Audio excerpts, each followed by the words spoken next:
costuma dizer, recebê-los aqui para esse nosso bate-papo semanal. E hoje, dando continuidade a esses bate-papos, a gente sempre tenta procurar, aqui nessa conversa inicial, trazer a vocês algum fato que seja nos pertinente, que possa contribuir com o encontro da noite.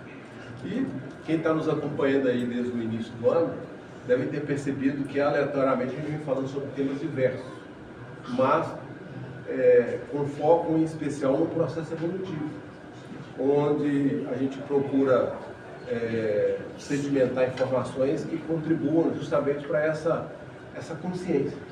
Então, o que seria o processo evolutivo?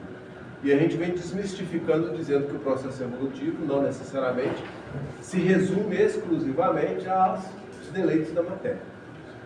Aí falamos, já em muitas outras oportunidades, do quanto é importante a gente se conectar com os princípios espirituais que nos regem esse processo evolutivo que é essencial, não material. E aí fizemos uma breve distinção entre a nossa condição de espírito e a nossa condição de humano. Explicamos que uma perece, a outra não. Dissemos que tudo que voltarmos para o aprimoramento espiritual é imperecível, vai nos acompanhar mesmo depois desse desencarne. Mas tudo que a gente ficar aqui apegado às questões materiais pode nos prejudicar a passagem na verdadeira vida dos mais vivos, que é do outro lado, que pode ser esse outro lado, pode ser aqui, pode ser dimensional. E fomos também bastante categóricos em dizer que nós temos o poder de escolha. Muitos vão dizer que esse poder de escolha é o livre-arbítrio, todo mundo evoca, mas ninguém coloca em prática de fato o que seria o livre-arbítrio. Não é só escolher, é escolher com responsabilidade. E saber que toda escolha tem consequência. Se você escolhe bem, você vai bem. Se você escolhe mal, você vai mal. Esse são as nuances do processo evolutivo. Mas também nos aventuramos a dizer que um processo evolutivo é como se fosse um caminho. E que a gente tem uma margem de segurança. E aí eu dou o exemplo desse corredor. Então você tem que ficar dentro dessa margem de segurança, que é esse corredor. Se você sai muito, você pode tomar um esbarrão de lá para cá para voltar para o caminho que é verdadeiro. Da mesma forma, se você vai para a esquerda, você também pode tomar esse esbarrão para voltar sempre para o caminho que é o correto. Evidentemente que dentro dessa caminhada evolutiva, que estou aqui me referindo, e nós vamos ter muitos processos de expiação que vão contribuir para o nosso aprendizado. E aí aquela importância de observar as placas, que eu estou plagiando aqui a fala do Sr. Giramonte. Tomem cuidado com as placas advertem. Não se aventurem por aquilo que vocês de fato não dominam e não sabem qual é o resultado. E aí vem os condutores do caminho, que são os nossos ancestrais. Dentro do terreiro a gente vai chamar esses ancestrais de crianças, de caboclo, de pai velho, de chuva, todos eles contribuindo para esse nosso processo de aprendizado. Só que a gente é teimoso, E a gente às vezes entra por aqui e sai por aqui, não é assim que diz? E a gente acaba fazendo ouvidos de moco. Às vezes a coisa ela é verdadeira, ela procede, mas a gente deixa aquilo como se fosse num subconsciente que a gente nunca vai conseguir alcançar. E muitas das vezes temos vergonha de repassar aquilo que é virtuoso para nós. Talvez uma das provas disso seja a nossa condição de assumir que somos umbandistas. Às vezes as pessoas nos perguntam: e você? Qual religião que você é? Sou espírita. Mas você frequenta uma casa espírita. Percebe o que eu estou dizendo? Às vezes a gente foge da própria responsabilidade, da própria identidade. Mas eu não estou aqui para criticá-los. A gente está apenas para relembrar um pouco de tudo que já falamos. E quando falamos de focar naquilo que é essencial o nosso crescimento espiritual, a gente ressaltou da importância dos atributos espirituais, lembra? Todos nós nascemos com potenciais. Às vezes o que a gente não demonstra são capacidades, mas potencial todos nós temos. Às vezes o que acontece é que a gente, às vezes não é bem orientado, às vezes a gente exacerba na autoconfiança. Então, potencial todos temos. Todos temos potencial de crescimento. Talvez o maior dificultador desse crescimento seja a gente não acreditar em nós mesmos. Isso é um obstáculo grande.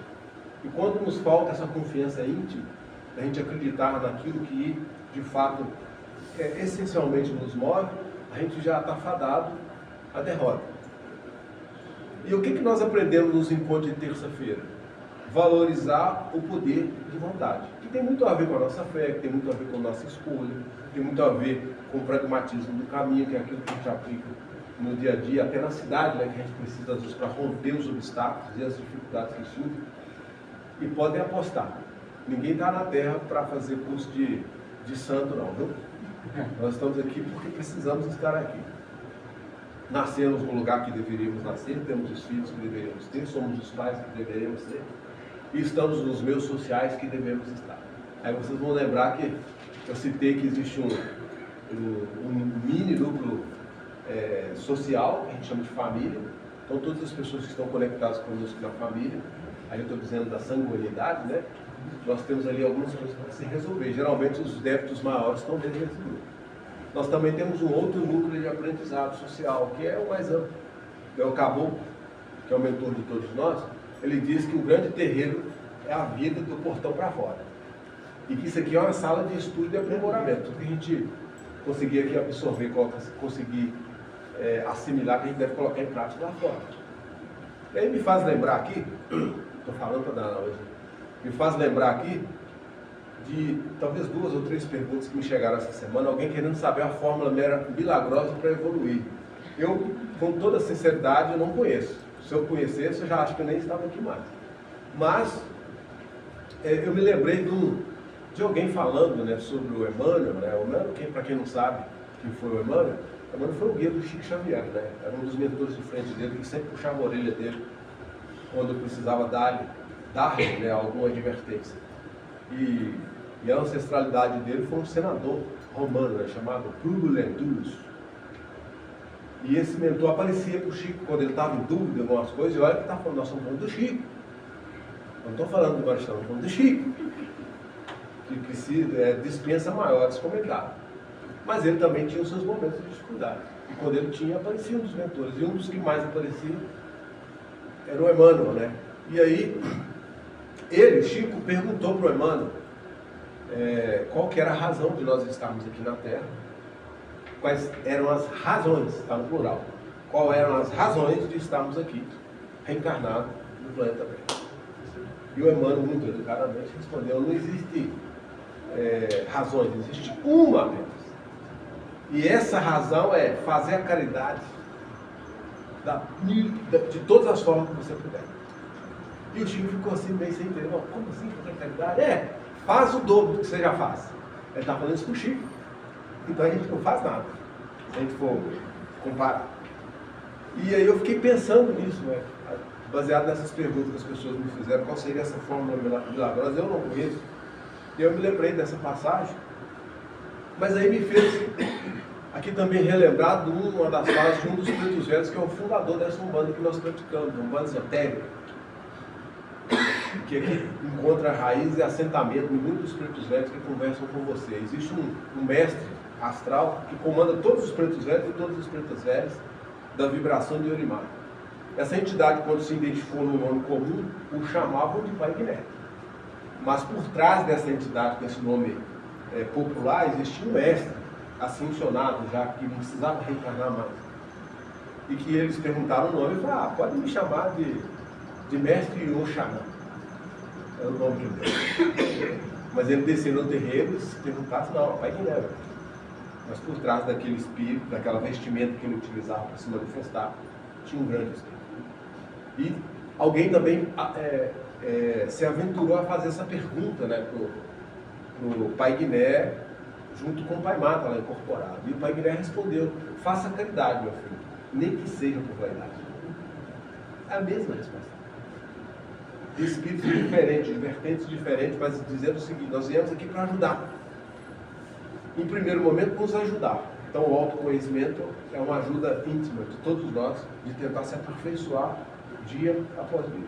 Se você achar que já está em condição de poder auxiliar alguém, não auxilie quem está do lado. Eu vou lembrar da frase do Caboclo, né? Os discípulos da casa vão saber disso.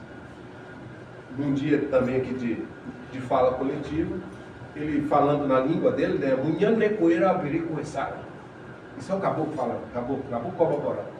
E eu ficava curioso para saber o que ele estava dizendo, né? Aí teve um dia que eu perguntei, não acabou.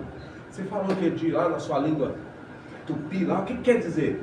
Ele virou e falou assim, tenha misericórdia, apoia teus irmãos.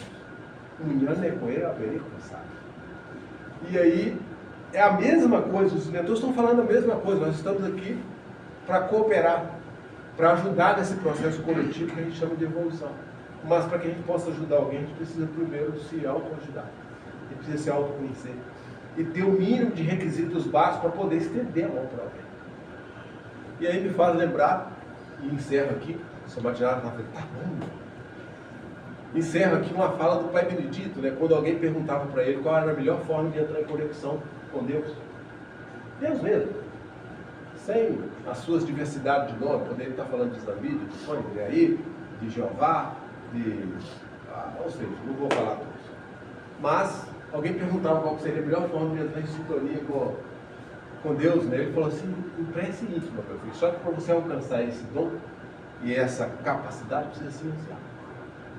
O dia que você encontrou o seu silêncio interno, aí sim, você começou a encontrar o seu sagrado. Daí em diante você vai encontrar Deus para ficar discutindo. Eu ainda não consegui encontrar esse silêncio. E eu brinco com vocês aqui, né, na nossa corrente de louvação. Você começa a entrar em sintonia íntima, aí você começa, Pai nosso que está no céu, santificado, nossa Senhora, esqueci a panela. Aí você recomeça de novo. Ave Maria, você muda a oração, né? Sai do Pai Nosso e vai para Ave Maria, que é mais comum. Ave Maria, cheia de graça, Senhor convosco, bendito é o Senhor. Nossa Senhora, eu não tomei banho, amanhã eu vou levantar. Percebe o que eu estou dizendo? Esse silêncio. Você tenta silenciar, mas é tanta coisa, é tanta elementais que nós geramos durante o dia, que a nossa atmosfera mental fica carregada. E é extremamente difícil você encontrar esse silêncio interior para fazer essa sintonia com o sagrado. E aí sim, abrir um canal de comunicação que seja mais sutil, com a espiritualidade maior, que a gente chama de Deus.